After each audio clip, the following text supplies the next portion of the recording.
মুসলমানরা পার্ক সার্কাসে দাঙ্গা করেছে, কলুটোলাতে হিন্দুদেরকে খুন করেছে। উত্তর দিতে পুলিশ তো কিছু করবে না, কারণ সোহরাওয়ার্দী পুলিশকে বলে দিয়েছে গুলি চালানো যাবে না। এই যে 35% 37% মুসলমান ভোট, সেই ভোটটার বৃহৎ অংশ মানে 32-33% তারা পেতেছে। তাই হচ্ছে একই ঘটনা তো 46-এর 16ই আগস্ট সোহরাওয়ার্দীর সময়ও একই ঘটনা। ঈদের নামাজ থেকে রাজনৈতিক ভাষণ, আপনাদের সঙ্গে দিদি আছে, এই যে এই কথাটা বলা, মুর্শিদাবাদের ঘটনা কি তারই একটা দৃষ্টান্ত? পশ্চিমবঙ্গের হিন্দুদেরকে আবার পশ্চিম বাংলাদেশ বানিয়ে দেওয়া হবে। কান কাটা সোহরাওয়ার্দীর রাজনৈতিক বংশধর এখন সোহরাওয়ার্দীকে ছাপিয়ে যেতে চাইছে। যারা বরিশাল থেকে একদিন বারাসাত পালিয়ে এসেছিল, তারা আবার বারাসাত থেকে ভুবনেশ্বর পালিয়ে যাবে। যারা খুলনা থেকে কলকাতা পালিয়ে এসেছিল, তারা কলকাতা থেকে কালীঘাটে পালিয়ে যাবে। যারা ঢাকা থেকে দমদম বা পালিয়েছিল, তারা এবার ধানবাদে। 3 লক্ষ হিন্দুকে মেরেছিল সোহরাওয়ার্দী, আমি 30 লক্ষ হিন্দুকে। অন্যদিকে কুণাল ঘোষ বলছেন যে বিজেপি নাকি টাকা দিয়ে এই সমস্ত কিছু করাচ্ছে। ব্যবস্থা নিক প্রশাসন, আমি দাবি করছি। আনফিনিশড এজেন্ডা ছিল সোহরাওয়ার্দীর, যে গ্রেটার বাংলা, যে আনফিনিশড এজেন্ডা ছিল শরৎ বসুর গ্রেটার বাংলা, আনফিনিশড এজেন্ডা ছিল জিন্নার গ্রেটার পাকিস্তান। নমস্কার স্যার, বিবিধ নিউজে আপনাকে স্বাগত।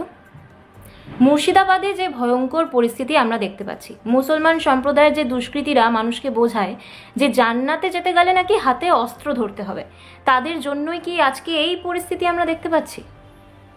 এটা তো আছেই, আপনি যেটা বলছেন সেটা তো একটা বিষয় আছেই। আরও যেটা আছে সেটা হচ্ছে একটা ভোট ব্যাংক পলিটিক্স।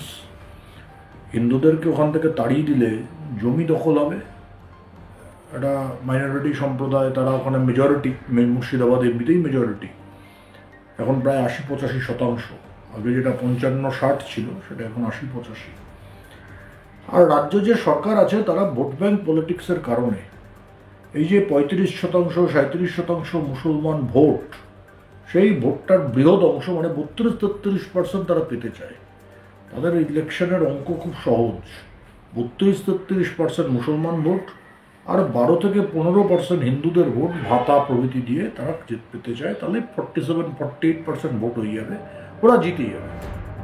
পশ্চিমবঙ্গে এই রাজনীতিটা চলছে, বিশেষত 2021-এর নির্বাচন বা 19-এর নির্বাচন থেকে তৃণমূল এই অঙ্কটা মিলিয়ে নিয়েছে যে মুসলমানরা যা পারে তাই করুক, হিন্দুদের তাড়িয়ে দিক, হিন্দুদের মারুক, হিন্দুদের ধরুক, হিন্দুদের জমি কেড়ে নিক। মুর্শিদাবাদের 2জন না 3জনকে খুন করেছে দাঙ্গাবাজরা। কাজে এই সিম্পল অ্যারিথমেটিক ইকুয়েশন 30, যত মুসলমানের সংখ্যা বাড়বে তত আমাদের ভোট ব্যাংক পরিপুষ্ট হবে। অর্থাৎ যেটা এককালে সোহরাওয়ার্দী করেছে গ্রেট ক্যালকাটা কিলিংয়ের সময়, তার রাজনৈতিক বংশধর মমতা বন্দ্যোপাধ্যায়ও একই কাণ্ড করেছে। আচ্ছা, এই যে দুষ্কৃতীরা, এরা কি বুঝে গিয়েছে যে পশ্চিমবঙ্গের প্রশাসন তাদের আর কিছু করতে পারবে না, সে কারণেই আরো তারা এই তাণ্ডব চালাচ্ছে? তাই তো মালদাতে দেখলেন না, মোথাবাড়িতে যখন হিন্দুদের মিছিলে আক্রমণ হচ্ছে, তখন বলছে ফায়ার করতে তো পারবে না, গুলি তো চালাতে পারবে না। মুর্শিদাবাদেও তাই হচ্ছে, একই ঘটনা তো 46-এর 16ই আগস্ট সোহরাওয়ার্দীর সময়ও একই ঘটেছে। মুসলমানরা পার্ক সার্কাসে দাঙ্গা করেছে, কলুটোলাতে হিন্দুদেরকে খুন করেছে। উত্তর দিতে পুলিশ তো কিছু করবে না, কারণ সোহরাওয়ার্দী পুলিশকে বলে দিয়েছে গুলি চালানো যাবে না। একই কাণ্ড কেন তাই হচ্ছে। সোহরাওয়ার্দী যা যা কাণ্ড করেছেন, তো সেদিন তার রাজনৈতিক বংশধর মমতা বন্দ্যোপাধ্যায় একই করছে। সেদিন 3 লক্ষ লোক কলকাতা শহরে মারা গেছিল, এবার 30 লক্ষ লোক মারা যাবে, হিন্দু 30 লাখ মারা যাবে। ঈদের নামাজ থেকে রাজনৈতিক ভাষণ, আপনাদের সঙ্গে দিদি আছে, এই যে এই কথাটা বলা, মুর্শিদাবাদের ঘটনা কি তারই একটা দৃষ্টান্ত? অনেকদিন ধরেই বলছেন, এখন প্রকাশ্যে মানে এখন দোকান কেটে বলছেন। সারা পৃথিবীতে অনেক মুসলমান মহিলা যারা শাসক হয়েছেন, শেখ হাসিনা হয়েছেন, খালেদা জিয়া হয়েছেন, ইন্দোনেশিয়ার সুকর্ণ মেঘবতী হয়েছেন, কাউকে দেখেছেন এভাবে প্রকাশ্যে নামাজ পড়তে রাস্তায়? তারা তো শাসক, সেগুলো মুসলিম দেশ। ভারতবর্ষের মধ্যে তো অনেক বড় বড় মুসলমান নেত্রী এসছেন, রাজনৈতিক নেত্রী এসছেন, বিভিন্ন দলে এসছেন। আমি নাম করে বলতে পারি, অরুণা আশাফ আলী, ঠাকুর পরিবারের মেয়ে, এরকম আরো অনেকে আছেন। কখনো দেখেছেন এ ধরনের দৃশ্য? দোকান কাটা সোহরাওয়ার্দীর রাজনৈতিক বংশধর এখন সোহরাওয়ার্দীকে ছাপিয়ে যেতে চাইছে। ও প্রতিজ্ঞা করেছে যে এত আমরা পুরো দখল করব মুসলমানদের দিয়ে। 3 লক্ষ হিন্দুকে মেরেছিল সোহরাওয়ার্দী, আমি 30 লক্ষ হিন্দুকে। এই যে পরিস্থিতি, এই গোটা পরিস্থিতির মধ্যে মুখ্যমন্ত্রী বার্তা দিচ্ছেন যে আপনারা সংযত থাকুন, আপনারা শান্ত থাকুন। কি বলবেন এই পরিস্থিতিতে? তার এই কথা বলা কি সাজে? ওনার কথা কে শুনবে? ওনার সম্পর্ক মানুষের সঙ্গে ভোটের সম্পর্ক। হিন্দুর ভোট উনি পান না, তাই হিন্দুদের নিরাপত্তা ওনার দায়িত্ব নয়। উনি মুসলমানদের ভোট পান, তার নিরাপত্তাই দায়িত্ব। আর কিছু ভাতাজীবীর ভোট পান, তার নিরাপত্তাই দায়িত্ব। পশ্চিমবঙ্গের হিন্দুদেরকে আবার পশ্চিম বাংলাদেশ বানিয়ে দেওয়া হবে। যারা বরিশাল থেকে একদিন বারাসাত পালিয়ে এসেছিল, তারা আবার বারাসাত থেকে ভুবনেশ্বর পালিয়ে যাবে। যারা খুলনা থেকে কলকাতা পালিয়ে এসেছিল, তারা কলকাতা থেকে কালীঘাটে পালিয়ে যাবে। যারা ঢাকা থেকে দমদম বা পালিয়ে এসেছিল, তারা আবার ধানবাদে পালিয়ে যাবে। কাজেই আমরা ঘরপোড়া গরু, আমরা তো ঠেকে শিখিনি। আমরা বারবার মার খাবো, আমরা বারবার অত্যাচারিত হবো, আর এখান থেকে পালিয়ে যাবো। মুখে মুখে সেকুলারের কথাবার্তা আমরা বলবো। যারা যারা এই ধরনের সেকুলার কথাবার্তা এখন বলছে, তাদেরকে রাস্তায় বার করে পেটানো দরকার, তাহলে একমাত্র সব ঠিক হবে।